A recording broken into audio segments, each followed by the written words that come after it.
আসসালামু আলাইকুম, কেমন আছেন সবাই? আশা করি সবাই আল্লাহর রহমতে ভালো আছেন। আজকে আমি আপনাদেরকে দেখিয়ে দিব চিয়া সিড। এটা হচ্ছে বাংলাদেশীয় কোনো বীজ না, এটা হচ্ছে আমেরিকার একটি বীজ।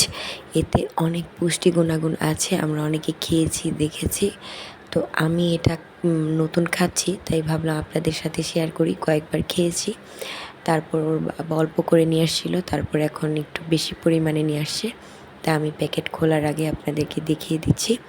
এতে প্রচুর পরিমাণে ফাইবার, ক্যালসিয়াম, আয়রন আছে। যাদের ওজন কমাতে চাচ্ছেন, কেউ ওজন বাড়াতে চাচ্ছেন, দুইটাই কাজ হবে এটা। এটা খাওয়ার নিয়ম হচ্ছে, কেউ চাইলে সকালে উঠে খালি পেটে খেয়ে তারপর ঘণ্টাখানিক পর নাস্তা করে নিতে পারেন। আবার কেউ চাইলে রাতে ঘুমানোর আগে 1 ঘন্টা আগেও খেয়ে নিতে পারেন। এটা কুলানোর নিয়ম হচ্ছে, পানিতে আপনি পরিমাণ মতো চিয়া সিড ভিজিয়ে রাখবেন। সাবুদানা, সরি,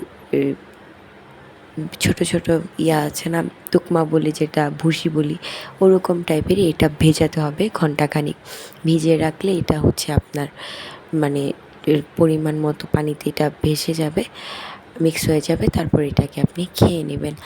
আর হচ্ছে এই ডানো পাওয়ারফুল ক্রিমের দুধটা আমি কেন দেখাচ্ছি, এটাও আপনারা দেখে অনেকে মনে করবেন এটাতে অনেক পুষ্টি গুণাগুণ আছে, ভিটামিন আছে, তারপরে হচ্ছে প্রোটিন আছে, তারপরে অনেক অনেক পুষ্টিগুণ, জিঙ্ক আছে। তো আপনারা ভাববেন যে ক্যালসিয়াম সব কিছু, তো আমি আমার বাচ্চাকে দিয়ে দিই। এইটা হচ্ছে 5 বছরের উপরে সব বাচ্চাদের জন্য, বড়রাও খেতে পারবে। 5 বছরের কম বয়সী বাচ্চাদের জন্য কিন্তু এই দুধটা না। ডানোর প্রত্যেকটা দুধ ফুল ক্রিম হোক আর অন্যান্য কোম্পানির ফুল ক্রিম হোক, আপনি পিছিয়ে একটু দেখে নেবেন যে এটা বাচ্চাদের জন্য দেওয়া যাবে কি যাবে না। এটা হচ্ছে ওর বাবা চায়ের জন্য নিয়ে আসছে। তো এটা আপনি পেস্ট্রি, পুডিং, তারপর কফি, চা, যে কোনো মিষ্টি জাতীয় আইটেম আছে না, পায়েস, সব কিছুতে আপনি এটা দিয়ে খেতে পারবেন। তো এই দুধটা আমি এই জন্যই দেখিয়ে দিলাম আজকে। কেউ ভুল করে ওইটা 5 বছরের নিচে বাচ্চাদের খেতে দিবেন না। তো এই হচ্ছে আমার আজকের ভিডিও। সবাই ভালো থাকবেন, আমাদের জন্য দোয়া করবেন। আল্লাহ হাফেজ।